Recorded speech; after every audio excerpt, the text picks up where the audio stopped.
The following program is presented by the Metropolitan Library Service Agency.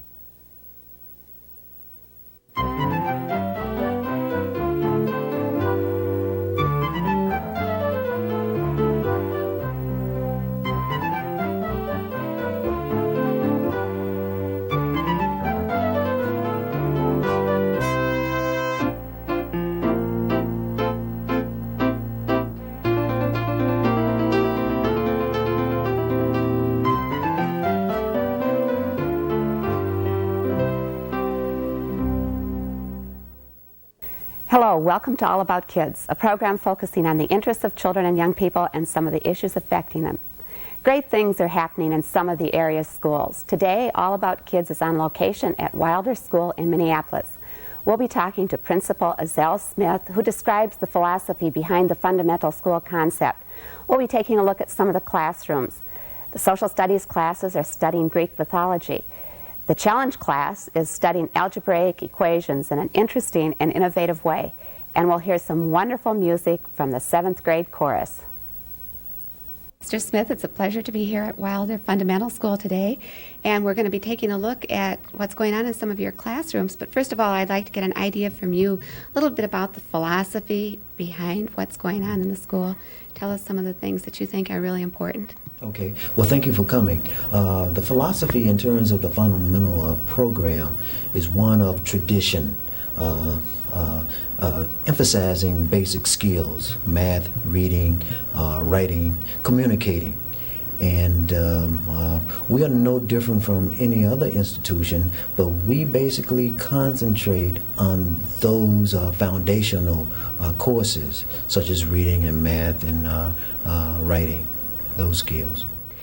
I understand, though, you're giving some serious consideration through talking with parents and faculty about changing the focus a little bit so that your students will be a little bit more prepared to face some of the technological changes that are going on. Absolutely. We want to respond to the environment. We want to respond to what's going on nationally, and technology has really placed so many innovative things that can be done in the schools and also society. So we want to take advantage of that. Now, if we remain a firm fundamental school, we're going to miss out on some things. So we want to keep the good things, but we want to also expand to the new things. So we were thinking about a comprehensive institution, whereas we would focus on two components.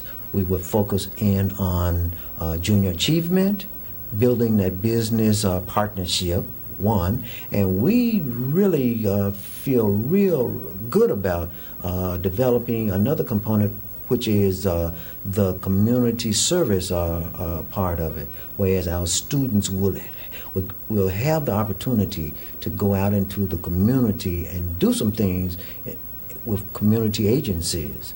And based on the needs of the children, I think that will be a major component that we should develop, and we are going to develop.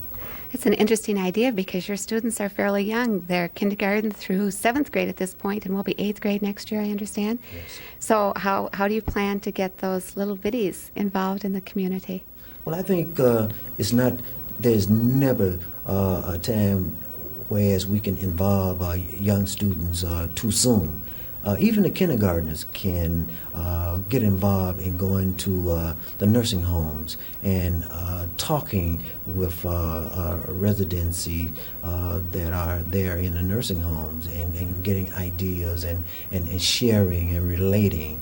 And you'd be surprised at some of our senior citizens. They have a knack for young children, and they have a knack in terms of communicating with young children. And our young students really listen, and they comprehend what is said to them. So we're real excited about that. It sounds like an intergenerational sort of program that would be real beneficial to both the seniors and the students. Most of the children who attend Wilder do come from the immediate community or relatively close rather than being bused across the city? Absolutely, and we feel good about that. It is almost a neighborhood school. Now, of course, 90% of the students are being bused, and the reason for that is, one, because we have such busy intersections, one, and two, there's a lot of unrest in the community, and we just do not want our younger children walking to school because of that. So right now, all the students are being bused, but I think in the near future, I think we're going to move back to the neighborhood school, and we want to be prepared for that. Families seem to be looking forward to that. I think that looking at the halls as we came in, there are such variety of exhibits, multicultural focus everywhere we look. The students must get a real sense of this being their own community and have a real sense of security about coming here to Wilder every morning. Well, one of the things research tells us that if students are going to achieve, then you need to make the environment a very, very comfortable environment, and you need to have things in a diversity way, so that students will see themselves as well as see others. So we take pride in being multicultural, gender fair, disability aware. It's an exciting school. Faculty's enthusiasm, the kids in the classroom. The first room we visited was Ms. Wells and her challenge students. Can you describe a little bit about the challenge program? Absolutely. The challenge program basically took on a different name. The given name from the school district is Gifted and Talented, and in that classroom we have students who normally would not receive the innovation, and they are given the opportunity to be extremely creative in terms of reading, math, creating different projects, developing different proposals. It really is an excellent program for those students who are not being challenged because of their intellect in the classroom. It just gives them another plateau where they can be creative. The seventh graders' social studies classes were talking about Greek mythology and integrating it into the whole idea of mythology being based on the landforms, the geography of the countries. Their teacher, Ms. Kane, listed some real interesting answers. What's going on in social studies, and what about seventh graders here at Wilder? Oh, that particular component is one of my specials. This is our first year having junior high aged students in the building, and they are just an asset to the building. I know the ideas about junior high school out there, but I have nothing but positive things to say about junior high school students in terms of how they behave and interact here at Wilder. I think it has a lot to do with the fact that all of those students began in kindergarten right here, and they advanced all the way to the 7th grade. Now, you know we're going to have 8th grade next year, so we know everyone, and they know each of us, and it just makes for just an excellent environment, and we don't have to deal with those things that exist over at the other junior highs. Okay, we're sort of like a family. We know them, they know us, and they have taken such a part in going down to the lower grades and working with the kindergarten, the first and the second graders, helping with reading and math and tutoring and exhibiting certain kinds of positive behaviors, and they are mentors and advisors. So it's an excellent program. Well, it's a great opportunity for giving them the self-esteem that they can be of help to younger students. And if you go into another junior high as a 7th grader, you are low, low, low. Absolutely. So this is wonderful. Yes, yes. I'm just pleased, and I'm looking forward for the 8th grade also. And it gives me the opportunity to create innovation. I'm going to place myself in a seminar this summer where other principals, other teachers, and myself, we're going to work and look at other ways of meeting the needs of those junior high age students. Well, I think the continuity is wonderful for kids at this age. Yes. To know you, not to be faced with strange experiences when they're already starting to go through a lot of changes themselves. Absolutely. The 1st graders are lively and articulate. They're working on weather, they're working on their numbers and whole language, and they sang a wonderful song for us. Oh yeah, 1st grade is the beginning. And one of the things that we would like to do for 1st graders, kindergartners, we want to make school happy. We want to make school a place where they would feel very, very comfortable coming and experiencing. And if we can basically establish that type of attitude with 1st graders, then it's going to snowball. And they're going to feel so positive about school in the 2nd and 3rd and 4th and 5th and as they advance. So we are extremely sensitive about 1st graders and doing the right thing and making things right for them, so they will have a positive attitude toward school. Well, they were sure enthusiastic, and I loved seeing the books all over the room, wonderful books all over. The tour was culminated with an amazing group of 7th and 8th grade students in Mary Perry's chorus room, and they sang some gospel songs that brought tears to my eyes. Oh, yeah. Miss Perry, a quality person, a person that have all types of experiences in terms of teaching. She was at one time a business manager, and now she's back in education, teaching. She's done such an excellent job in terms of voice music in the building, and students really respond to her well.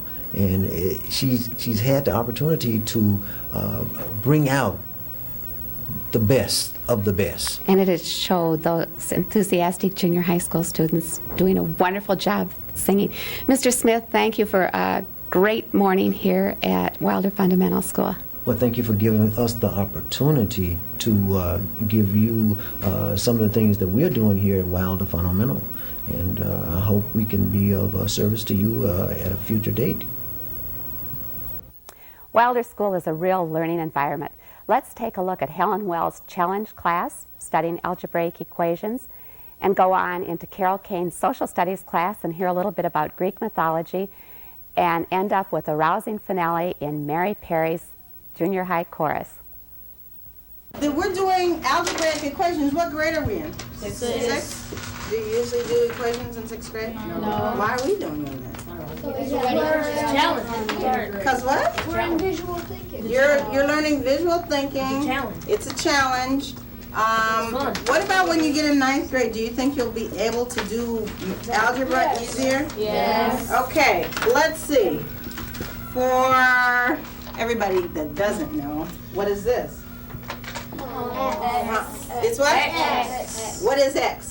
The unknown. The unknown, or the missing the missing number. The missing number. Okay? If I put something on this side, what is this? Equals. Okay. The middle is equals. So, if I did this, what would it mean? X equals 5. X equals 5. Okay? How about this? We haven't done this in a long, long time. We've gotten way past this. X equals 4. What does it say though? 2x equals 8. You're pretty smart, pretty smart. Okay, what did I say X was? 6. How can I tell? Well, what is this? 6. What is this? X. X, and X is? 6. So let's see if it's right. 6, 12, 14, 8 equals 8, 6, 14. Did we figure it out? 14 equals 14 equals 14. So is my equation right? Did we find out what X is? Okay, you thought this was so easy, didn't you? I'm going to start giving you some problems. Since you can figure them out this way, I'm going to start giving you some word problems. Now let's jump ahead and go back to where we were, okay? Give me the lowest number and we'll review it. 9? Wait a minute, now tell me what I do first. Somebody tell me what I do first. You do 2 times within the parentheses. 2, right here? Okay, set it up for me. Show me how you do that. 3 star plus X. You do it, it's in the parentheses first. And this number tells you what? 2 times. How many times to do what's inside the parentheses, okay? Let me go with you.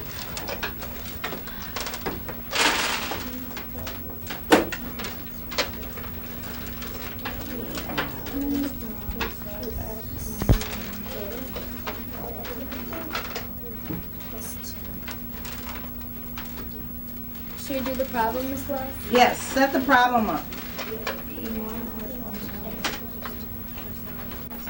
Does it look like this? Do you have it looking like this? Yes. Okay, read this for me. Read it.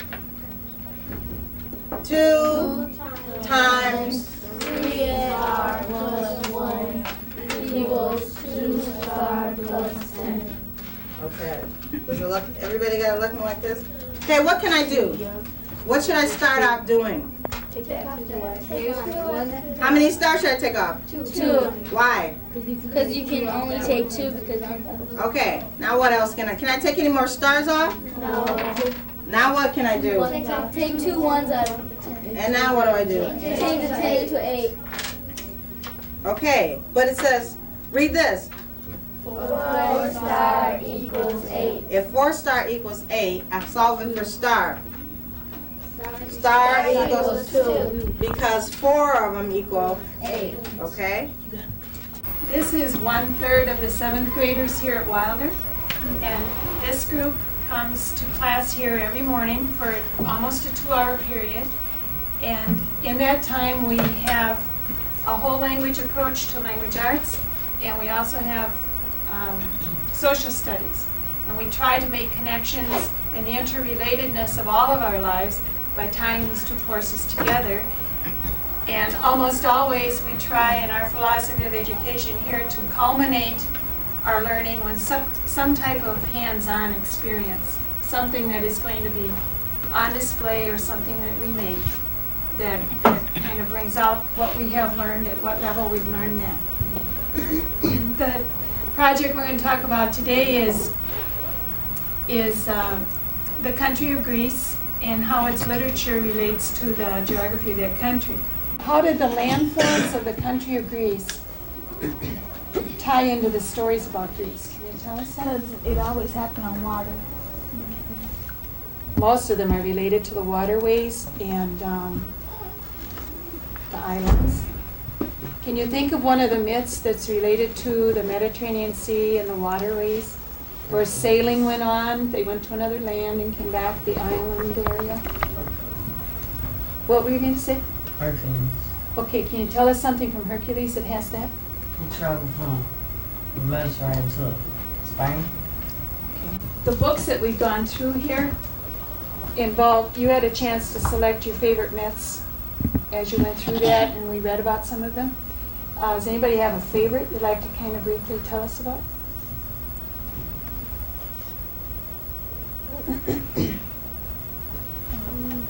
Adonis? Medusa. Okay, what do you remember about the Medusa story? That Perseus had to go kill her. Okay. Why was she such a difficult labor? Because when you look at her, you turn to stone. At the end of studying our myths, do you like to show what we did? Josiah, and kind of explain. First we took our bottles and we painted them. And then after we were done, we summarized our myths and drew our favorite part of the story on the bottle. And then Miss Kane took black chalk and she put it on the bottle to make it look like it was an older bottle. Thank you. Does anybody want to explain why we did vases? Why did we do that kind of a project at the end? How did that connect with? That's how they told their stories on vases. The very first writings, like the cave walls, were written on in some cultures. The first myths were recorded where? On vases and plates and that. And so we tried to make it look like an excavated project. Theseus had to go off to a faraway country and kill a minotaur. So that he did that, but he got some help from a princess named Athena. He had to pay her back by taking her back with him, and they stopped on the island. But he was having some dreams that she was going to betray him, so he left Athena there, and they say that God came down and took her away to the heavens. So. No more crying there. We are going to see the King. No more crying. No more crying there. We are going to see the King. No more crying. No more crying there. We are going to see the King. Hallelujah. Hallelujah. Hallelujah. We're going to see the King. No more crying there. We are going to see the King. No more dying. No more dying there.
Thank you, Azell Smith, the faculty, and all the wonderful students at Wilder Fundamental School in Minneapolis. And thanks to all of you for joining us on All About Kids. Please tune in again.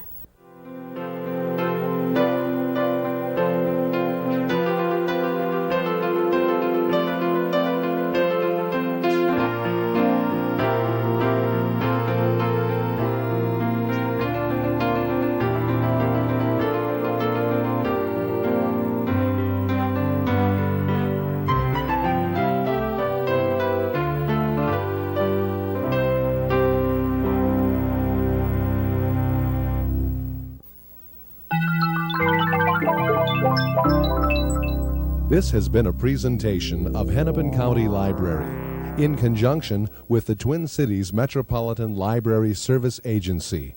We thank you for watching, and we hope you visit your public library often.